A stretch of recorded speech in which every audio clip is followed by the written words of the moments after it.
इस वीडियो के अंदर हम फाइल करने वाले हैं ITR 2, जहां पर हम फाइल करेंगे capital gain tax on sale of property.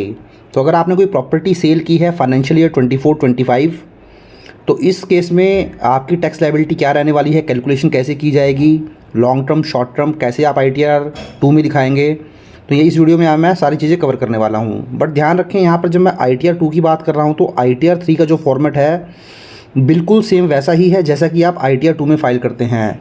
तो ITR 3 भी आप फाइल करने जाएंगे तो आपको कोई दिक्कत नहीं आएगी। ITR 3 में भी सेम ऐसे ही आपको सारे शेड्यूल मिलने वाले हैं, सेम टू सेम जैसे कि ITR 2 में है।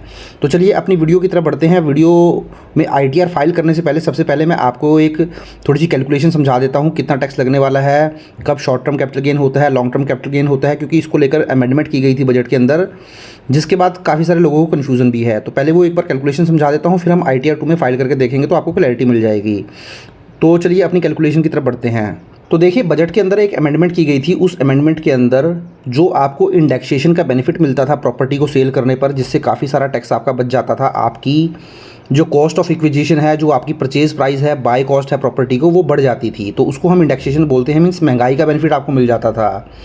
बट देखिए, जो इंडेक्सेशन का बेनिफिट ख़त्म किया गया उसके अंदर एक कंडीशन ये रखी गई, अब अगर सेलर जो है प्रॉपर्टी को सेल करता है, बाय करता है अगर 23 जुलाई 2024 से पहले, तो उस केस में अब उसको दोनों तरीके से टैक्स का कैलकुलेशन का बेनिफिट दे दिया जाएगा। मींस एक बार उसकी प्रॉपर्टी के ऊपर टैक्स कैलकुलेट किया जाएगा इंडेक्स बेनिफिट के साथ, और एक बार टैक्स कैलकुलेट किया जाएगा विदाउट टैक्स बेनिफिट के साथ। उस केस में फिर जो भी उसके ऊपर टैक्स लायबिलिटी आएगी, जो भी लोअर साइड में होगी, उसके हिसाब से उसको टैक्स पे करना पड़ेगा। तो ये मैं आपको ITR के अंदर भी दिखाऊंगा, बट उसके लिए कुछ कंडीशन फुलफिल करनी पड़ेंगी। तो सारी चीज़ें मैं आपके साथ कवर करता चलूँगा। तो देखिए, सबसे पहले हम बात कर लेते हैं, अगर आपने कोई प्रॉपर्टी बाय की है, एक्वायर की है और सोल्ड की है 23 जुलाई 2024 से, तो अब फाइनेंशियल ईयर 24-25 की बात कर रहा हूँ, तो अगर आपने कोई प्रॉपर्टी 23 जुलाई से पहले ही सेल करी थी, तो उस केस में देखिए क्या सिनेरियो रहने वाला है। तो सबसे पहले तो प्रॉपर्टी के केस में आप ध्यान रखें, अगर आपका होल्डिंग पीरियड 2 साल से कम है, means from the date of purchase से आपने 2 साल से पहले या 24 महीने से पहले ही प्रॉपर्टी सेल कर दी है, तो वहाँ पे शॉर्ट टर्म कैपिटल गेन आ जाता है। और जो शॉर्ट टर्म कैपिटल गेन के ऊपर टैक्स लगता है, वो नॉर्मली जो टैक्स लगता है वो लगता है टैक्स स्लैब के अकॉर्डिंग। तो यहाँ पर ITR के अंदर मैं आपको शॉर्ट टर्म कैपिटल गेन कैसे दिखाना है वो भी आपको बताऊंगा, और लॉन्ग टर्म कैसे दिखाना है वो भी बताऊंगा। तो देखिए, अगर आपने प्रॉपर्टी 24 महीने के बाद सेल की है तो लॉन्ग टर्म कैपिटल गेन होगा, 24 महीने से पहले ही सेल कर दी है तो फिर आपको शॉर्ट टर्म कैपिटल गेन हो जाएगा। तो पहला हम सिनेरियो डिस्कस कर रहे हैं जहाँ पे आपने प्रॉपर्टी जो परचेज की थी और सेल की थी 23 जुलाई से पहले ही कर दी थी। तो 23 जुलाई 2024 से पहले की अगर आपकी सेल है तो उस केस में फिर आपको इंडेक्सेशन का बेनिफिट मिल जाएगा, और इंडेक्सेशन के बेनिफिट अगर आपको मिलेगा तो आपको जो टैक्स लगने वाला है वो 20% का टैक्स लगने वाला है। वहीं दूसरा सिनेरियो ये हो सकता है कि आपने जो प्रॉपर्टी परचेज की थी और सेल की थी वो 23 जुलाई 2024 के बाद ही सेल कर रहे हैं, तो वहाँ पर आपको कोई इंडेक्सेशन का बेनिफिट नहीं लगेगा, केवल आपको टैक्स लग जाएगा स्ट्रेट फॉरवर्ड 12.5% हिसाब से। तो इंडेक्सेशन का बेनिफिट मिलेगा नहीं, 12.5% का टैक्स आपको लग जाएगा। तीसरी कंडीशन देखिए क्या रहती है जहाँ पे आपको बेनिफिट दिया जाता है, मींस यहाँ पर जो आपके टैक्स की कैलकुलेशन हुई, जहाँ पर आपको इंडेक्स का बेनिफिट मिला बट आपके ऊपर 20% टैक्स लग गया, दूसरा आपको इंडेक्स का बेनिफिट नहीं मिला, 12.5% स्ट्रेट फॉरवर्ड टैक्स लग गया, इन दोनों हिसाब से टैक्स की कैलकुलेशन कर ली जाएगी, और जहाँ पर भी लोअर टैक्स होगा वो आपके ऊपर एप्लीकेबल हो जाएगा। बट इसके लिए कुछ कंडीशन सेटिस्फाई करनी पड़ेंगी। सबसे पहले तो आप एक रेजिडेंट इंडियन होने चाहिए, मींस आप एक नॉन रेजिडेंट इंडियन नहीं होने चाहिए, नॉन रेजिडेंट इंडियन को कोई बेनिफिट नहीं मिलता है। दूसरा, आपने जो प्रॉपर्टी परचेज की वो बिफोर 23 जुलाई 2024 से पहले की परचेज़ होनी चाहिए। तो अगर आपकी भी प्रॉपर्टी 23 जुलाई 2024 से पहले की परचेज़ है तो फाइनेंशियल ईयर 24-25 की अगर मैं बात करूं तो जो मैक्सिमम पर्सन है वो ये जो थर्ड वाला केस है इसी में फॉल करेंगे, क्योंकि मैं मैक्सिमम सिनेरियो ये मान के चल रहा हूं फाइनेंशियल ईयर 24-25 की आप ITR फाइल कर रहे हैं, मीन्स 1 अप्रैल 2024 से लेकर 31 मार्च 2025 के जितने भी ट्रांजेक्शन हुए होंगे, अगर सेल आपने 1 अप्रैल 2024 से लेकर 31 मार्च 2025 के बीच में अगर सेल की है तो फिर आप जो है ये ITR फाइल करेंगे।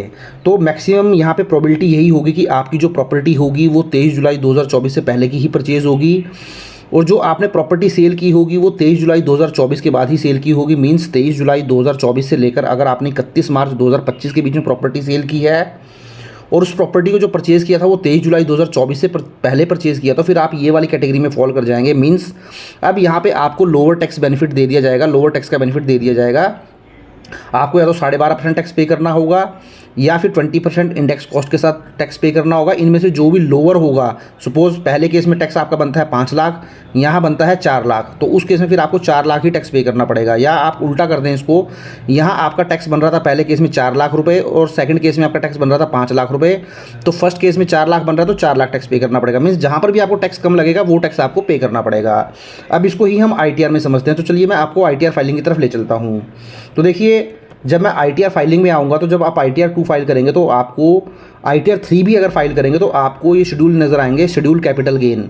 तो आपको इस शेड्यूल कैपिटल गेन के ऊपर क्लिक कर देना है। तो अगर बाकी आप सैलरी भी फिल करना चाहते हैं, शेड्यूल अदर सोर्सेज पूरी ही ITR कंप्लीट फाइल करना चाहते हैं ITR 2, इसके अलावा आपने कोई शेयर म्यूचुअल फंड सेल की है, डेट म्यूचुअल फंड सेल की है, तो इसके ऊपर ऑलरेडी मैंने डिटेल्ड वीडियो बनाया है, वीडियो का लिंक आपको नीचे डिस्क्रिप्शन में मिल जाएगा। तो आपको प्रॉपर्टी के लिए शेड्यूल कैपिटल गेन के ऊपर क्लिक करना है सबसे पहले। तो देखिए, जैसे ही आप क्लिक करेंगे, सबसे पहले अगर हम शॉर्ट टर्म कैपिटल गेन की बात करें तो शॉर्ट टर्म कैपिटल गेन के लिए आपको यहाँ पर आ जाना है।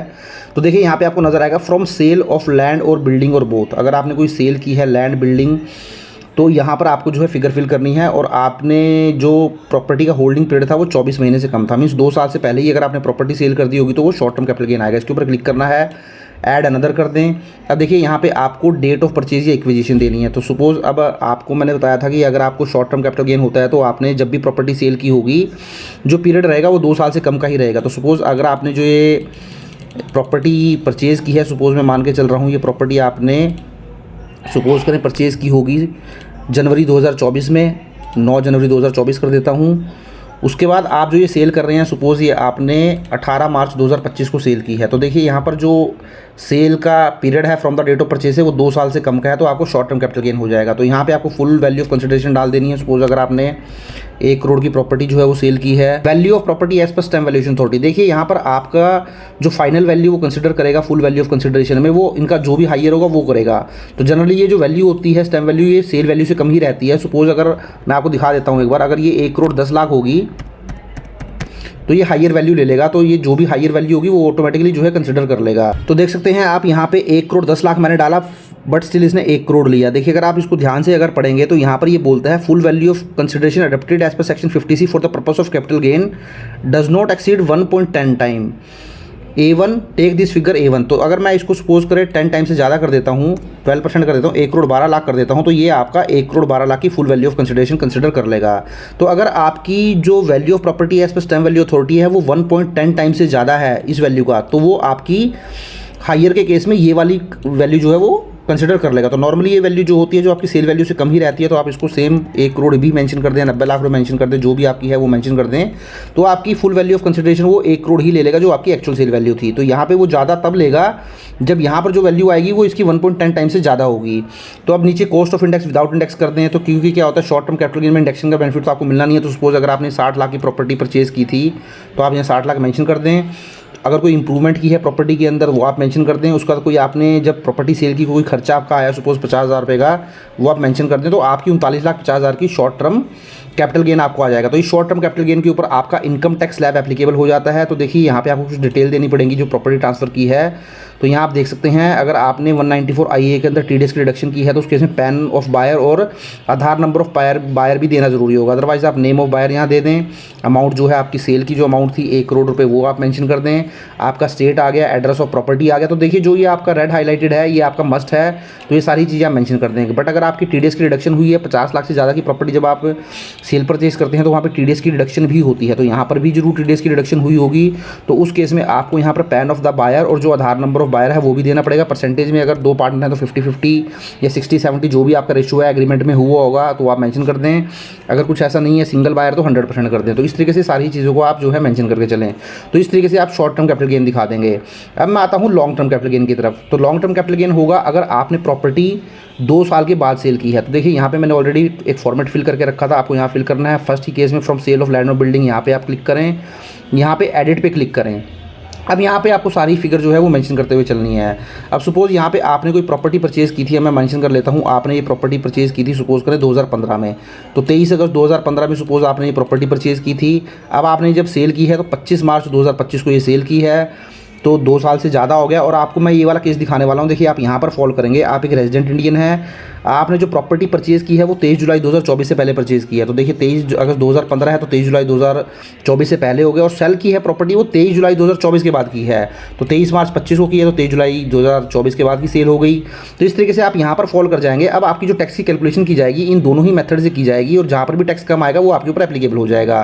तो देखिए यहाँ पर भी फुल वैल्यू ऑफ कंसिडरेशन आ गई है 1 करोड़ रुपये, 90 लाख रुपए मैं ले लेता हूँ value as per stamp valuation authority. तो आपकी जो फुल वैल्यू ऑफ कंसिडरेशन मानी जाएगी वो 1 करोड़ रुपए ही मानी जाएगी। तो ये मैं आपको ऑलरेडी बता चुका हूँ। यहाँ अगर 1 करोड़ से 10% से ज़्यादा आप डालेंगे, मीन्स 1.10 करोड़ से जो भी अगर आप एक्सेस वैल्यू यहाँ डालेंगे तो आपकी वही फुल वैल्यू ऑफ कंसिडरेशन मान ली जाएगी, वही सेल वैल्यू मान ली जाएगी।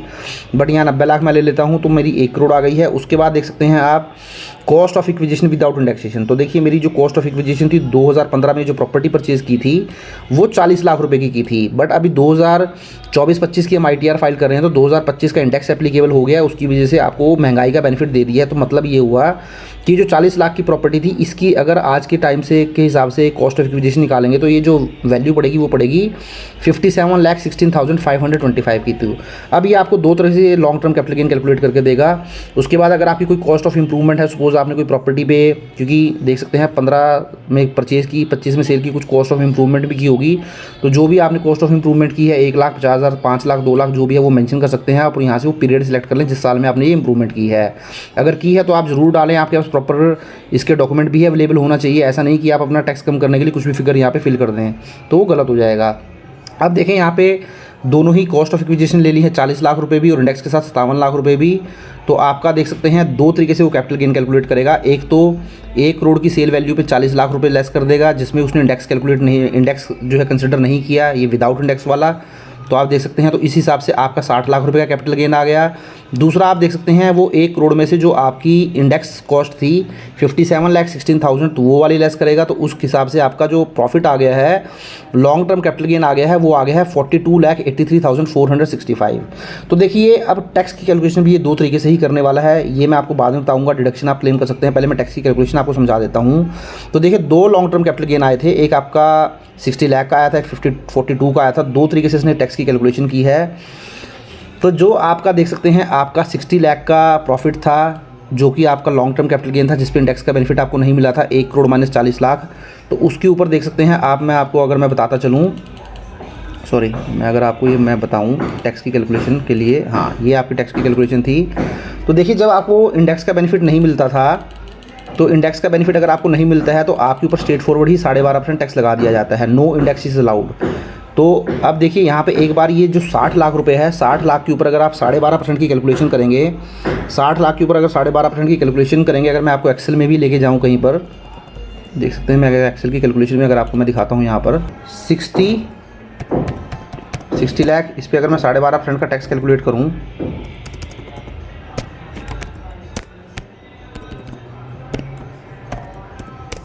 आप देखते हैं 7,50,000 रुपीज़। तो पहला जो आपका टैक्स आ गया वो 7,50,000 आ गया। अपनी इनकम टैक्स के रिटर्न में आए तो 750 कैलकुलेट कर लिया। क्योंकि दोस्तों आप इस वाली कैटेगरी में फॉल कर रहे हैं, आपकी जो प्रॉपर्टी परचेज है वो 23 जुलाई से पहले की है और सेल 23 जुलाई के बाद की है, तो इसलिए दोनों तरीके से ही टैक्स कैलकुलेट करेगा और जहाँ पर भी लोअर टैक्स होगा उसका बेनिफिट आपको देगा। अब दूसरा टैक्स इसने कैलकुलेट किया है, देखिए tax for the purpose of second proviso 8,50,693। तो इसका मतलब यहाँ पे इसने 1 करोड़ की जो आपकी सेल वैल्यू थी, उस 1 करोड़ की सेल वैल्यू में से इसने 57 लाख की इंडेक्सेशन कॉस्ट लेस की। तो उसको लेस करने के बाद आपका जो प्रॉफिट आया वो 42,83,465 आया। तो 42,83,465 आपका प्रॉफिट था। अब यहाँ पे जो टैक्स लगने वाला है वो 20% का टैक्स लगने वाला है, आप देख सकते हैं, क्योंकि यहाँ पे आपको इंडेक्सेशन का बेनिफिट दे दिया है। तो यहाँ पे टैक्स आपका बनेगा 8, अब मैं इसको थोड़ा सा बड़ा कर देता हूँ साइज़, 8,56,693। तो आप देखें यहाँ पर जो आपका टैक्स कैलकुलेट किया है वो 8,56,693 का टैक्स कैलकुलेट किया है। तो देखिए मैंने आपको बताया था यहाँ पे आपसे जो टैक्स चार्ज किया जाएगा वो जो इनमें से लोअर होगा वही टैक्स चार्ज किया जाएगा। तो अब आपको इस केस में 7.5 लाख रुपए का ही टैक्स पे करना है। उसके अलावा आप थोड़ा नीचे आएंगे तो जो भी प्रॉपर्टी आपकी है, देखिए यहाँ पे आपको सारी डिटेल देनी पड़ेगी। सपोज नाम है, जो बायर का नाम है वो राम है, पैन देना पड़ेगा आपको बायर का आधार नंबर देना पड़ेगा, 100% शेयर है या 2 पार्टनर हैं तो जो भी उनका शेयर है 60, 70, 50 वो दे दीजिए। 1 करोड़ की सेल वैल्यू हो गई, जो भी उनका हाउस नंबर वगैरह है, वो प्रॉपर्टी की पूरी डिटेल आपको जो है वो देनी पड़ेगी जाएगी जो प्रॉपर्टी आपने सेल की है, तो वो सारी डिटेल आ जाएगी। अब देखिए दूसरा तरीका क्या है, अब आप चाहते हैं कि आपको ये 7.5 लाख रुपये भी टैक्स ना पे करना पड़े, तो इसके लिए देखिए इनकम टैक्स के अंदर आप डिडक्शन क्लेम कर सकते हैं, एग्जम्पशन क्लेम कर सकते हैं सेक्शन 54, 54B, 54EC, 54F, इनके अंदर मीन्स आपको ये पैसा जो है इन्वेस्ट करना होता है। तो यहाँ पे आप सेक्शन 54EC के अंदर इन्वेस्ट कर सकते हैं, मीन्स आप NHAI national highway authority of India के बॉन्ड परचेज कर सकते हैं। और यहाँ पे देखिए अगर आप ये जो भी आपका लॉन्ग टर्म कैपिटल गेन था 42,83,000, सपोज मैं राउंड ऑफ में ले लेता हूँ 43 लाख रुपीज़, अगर आप यहाँ पे इन्वेस्ट कर देते हैं तो आपका जो टैक्स आया था आप देखेंगे 7.5 लाख रुपये वगैरह, वो आपका सारा टैक्स जो है जीरो हो जाएगा। आप देख सकते हैं केवल 2,12,000 का टैक्स बचा है। वो रीज़न ये है क्योंकि आपको सेक्शन 54EC की एग्जम्पशन क्लेम करने के लिए जो लॉन्ग टर्म कैपिटल गेन हुआ है वो इन्वेस्ट ना करके आपको पूरा ही जो आपकी सेल वैल्यू थी 1 करोड़ रुपए वो इन्वेस्ट करना पड़ता है। यही रीज़न है कि वो आपको प्रोपोर्शनेटली 7.5 लाख में से 5 लाख के करीब तो उसने टैक्स आपका कम कर दिया, वो प्रोपोर्शनेटली टैक्स आपका कैलकुलेट कर रहा है। बट यहाँ पे अगर आप इन्वेस्टमेंट पूरी सेल वैल्यू की कर देंगे 1 करोड़ रुपए की, तो देख सकते हैं ये आपका जो टैक्स है वो जीरो कर देगा। तो इस तरीके से होता है। तो ये जो सेक्शंस हैं 54EC हो गया, सेक्शन 54 के अंदर आप कोई प्रॉपर्टी परचेज कर सकते हैं, तो ये सारी ही चीज़ों के ऊपर ऑलरेडी मैंने डिटेल्ड वीडियो बनाया है, वीडियो का लिंक आपको नीचे डिस्क्रिप्शन में मिल जाएगा, तो आप देख लें तो आपको क्लैरिटी हो जाएगी। तो इस तरीके से आप फर्दर पैसा इन्वेस्ट करके अपना टैक्स जो है वो बचा सकते हैं। अभी मैं इसको डिलीट कर देता हूँ तो दोबारा आपका टैक्स कैलकुलेट हो जाएगा 7.5 लाख रुपये। तो अब आपको जो टैक्स पे करना पड़ेगा वो 7.5 लाख पे करना पड़ेगा। अब मैं इसको सेव कर देता हूं, तो देखिए जैसे ही सेव करूंगा अब ये टैक्स आपको 7.5 लाख पे करना पड़ेगा। आपको कैसे श्योरिटी होगी कि यही टैक्स मुझे पे करना है, तो ये भी मैं आपको दिखा देता हूं। तो देखिए इसके लिए आप एक यहाँ पे आप आएँ, इन्फॉर्मेशन में जो भी आपका लॉन्ग टर्म कैपिटल गेन हुआ है प्रॉपर्टी में साथियों, वो आपको यहाँ पे मेंशन करना पड़ेगा जो भी आपका लॉन्ग टर्म कैपिटल गेन है। तो देखिए यहाँ पर मुझे जो पे करना पड़ा है वो 12.5% पे करना पड़ा है। तो यहाँ पे long term capital gain taxable at the rate of 12.5%। तो यहाँ पे आप वो जो आपका लॉन्ग टर्म कैपिटल गेन है उसकी वैल्यू यहाँ पे आप मेंशन कर दें, अदरवाइज आपको एरर आएगी। तो बैक टू समरी आ जाएँ। उसके बाद देखिए आप शेड्यूल स्पेशल इनकम में आएँ, तो जैसे ही आप शेड्यूल स्पेशल इनकम में आएंगे तो ये देखिए अकॉर्डिंगली ही आपका यहाँ टैक्स कैलकुलेट किया होगा सिस्टम ने। आप यहाँ पे आ जाएँ, देखिए स्पेशल रेट से यहाँ टैक्स लगते हैं सारे ही। आप नीचे आएँ थोड़ा, ये देखिए 60 लाख रुपए पे आपका टैक्स कैलकुलेट किया गया है 7.5 लाख रुपए। तो फाइनल जो टैक्स लायबिलिटी आपकी 7.5 लाख रुपए ही बनाई है, क्योंकि आपकी जो परचेज और सेल वैल्यू है वो आपकी 3rd कैटेगरी में फॉल कर रही थी। आपकी जो परचेज थी वो 23 जुलाई से पहले की थी प्रॉपर्टी, और सेल आपकी 23 जुलाई के बाद की थी, तो इसलिए आपको लोअर टैक्स का बेनिफिट यहाँ पर दे दिया गया। तो देखिए अब मैं आपको दिखा देता हूँ। तो ये आपका शेड्यूल स्पेशल इनकम देख लिया। उसके बाद पार्ट TTI में आए, तो जैसे ही पार्ट B TTI में आप टिक करेंगे तो यहाँ आप देख सकेंगे tax payable on total income. तो यहाँ पर भी आप आएंगे तो देख सकते हैं आपकी जो नॉर्मल टैक्स की नॉर्मल स्लैब की इनकम थी, यहाँ मैंने ऊपर सैलरी वगैरह भी ऑलरेडी दिखाई हुई है, तो वहाँ पे 2,15,000 का टैक्स है।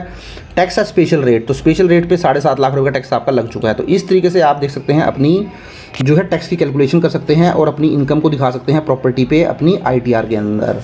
तो साथियों आई होप वीडियो आपको अच्छा लगा होगा। वीडियो अच्छा लगा तो लाइक करें, शेयर करें, और चैनल पर फर्स्ट टाइम विजिट किया तो चैनल को भी जरूर सब्सक्राइब कर लें। Thank you very much, have a nice day, take care.